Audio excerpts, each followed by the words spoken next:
Meanwhile, some sad news from Capitol Hill this afternoon. California Democrat Diane Feinstein, the longest-serving female senator in U.S. history, died this morning.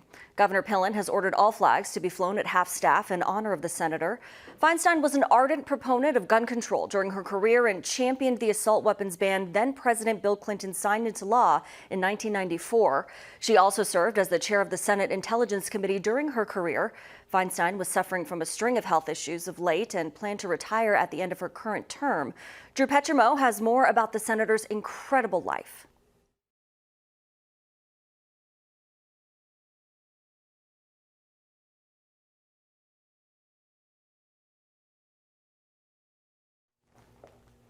All right, we do seem to have some technical issues with that story. We'll get it to you as soon as we can here in First at 3. Meantime, Senator Chuck Grassley released a statement on the passing of Senator Feinstein, saying in part, quote, Diane Feinstein did an outstanding job in the U.S. Senate representing the people of California. She was a true public servant. Barbara and I send our condolences and prayers to the Feinstein family.